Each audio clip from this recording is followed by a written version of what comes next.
Everybody, thanks for joining me for the last video of this Hacking Happiness series.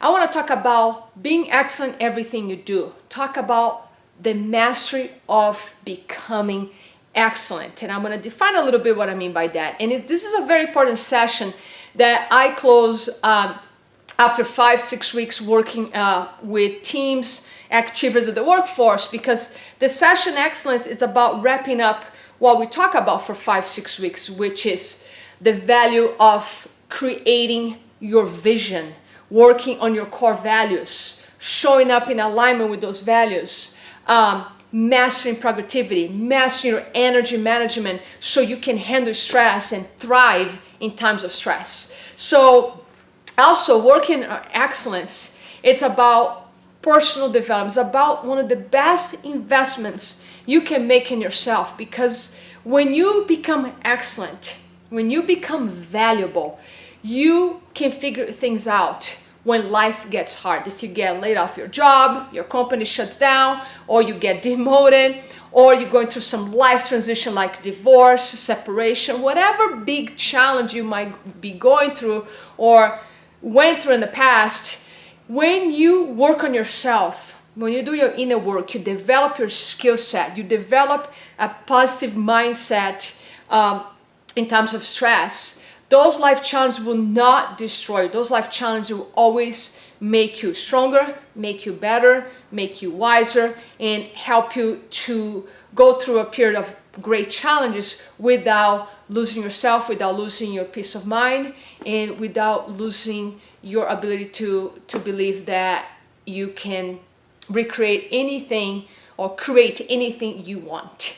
So when it comes to excellence, I'd like to talk about why first, why we should pursue excellence. Well, number one, by pursuing excellence, like in yourself, in your work, in your art, you become a very valuable person. So if you in a work environment that you know it's risky, some branding, advertising agencies, or tech companies, a lot of times in order to survive, need to let people go, for instance. But if you become a very valuable asset in your company, I'm not saying this will guarantee your job, because you won't. In times of saving a company, a lot of entrepreneurs, a lot of CEOs have to make some hard decisions. But when you make yourself valuable, you either have higher chances to stay in your job, or at least much higher chances to be hired right away, because you're going to get a great letter of recommendation from your staff, from your boss. And when you're valuable, you just get to challenges in life with less difficult. Also, when you are valuable, your competence, your confidence, your self-esteem are up. And when you walk through the world feeling competent, confident, with high levels of self-esteem, your energy is just different. You create this magnetic energy that people are attracted to. So if you might meet somebody in a party and they love your energy and they want to talk to you about potential freelance work or maybe a full-time position in their company, and you continue work, even when you, on those tough times, continuously develop your skill set and never stop work on your value and also the value of your art and your product.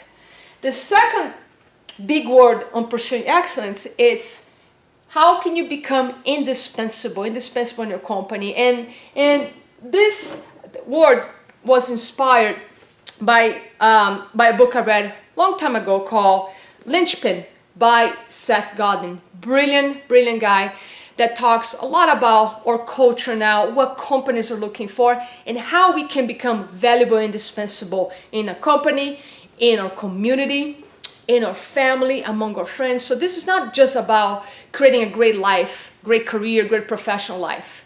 It's about creating a great life for yourself. Remember, I don't separate work and life.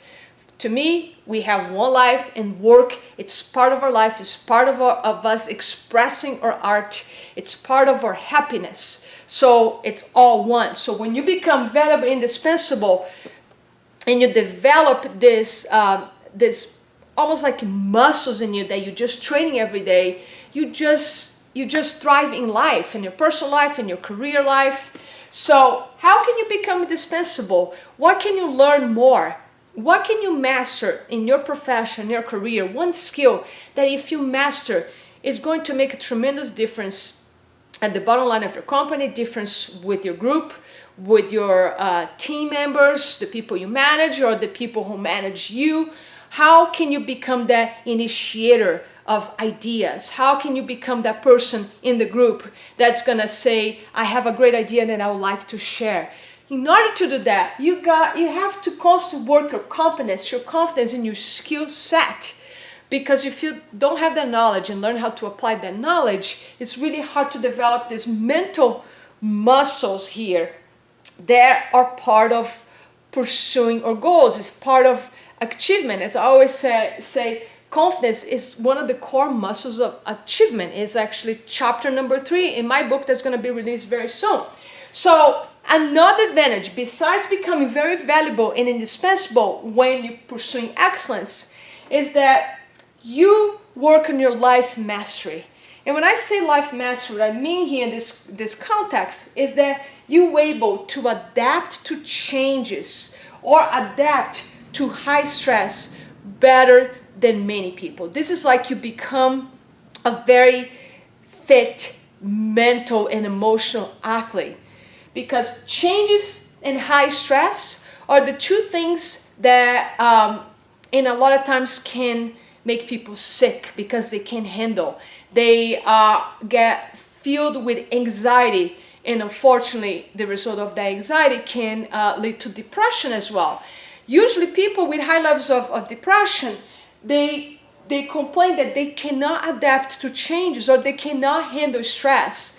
And I have a hard time hearing that, because these are skills. We can all learn how to cope with change and stress in our lives. And I understand that some people do need to take some medication. There's a genetic component there. Their brain is wired differently than my brain or your brain. I get that. But the medication, a pill, will never replace competence, confidence, and skill set. And self-esteem is another conversation, because it has to do with how you view yourself, has to do with self-love, and again, has to do with developing this mental skills. So this is my message for today, and I want to be clear here. When I say mastery, I always like to say mastery in my teachings doesn't mean you master something and you don't need to work anymore. Mastery simply means you're practicing something over and over and over until it comes to a point that is a natural behavior for you. It's a habit that you don't need to think about anymore. Like for me, I don't need to discipline myself to read every single day. I master the art of reading because it's a habit that I have to do 7 days a week, because it's part of my happiness. So this closes my Hacking Happiness series. If you're interested in having me doing a talk in your company, small company, medium company, do a lunch and learn, please contact me. I would love to talk to you. Come to your office, come to your company, talk to you, or maybe to an HR person or whoever is in charge of creating programs in self-development, growth, and well-being at your company. Thank you so much, and I look forward to talk to you very soon.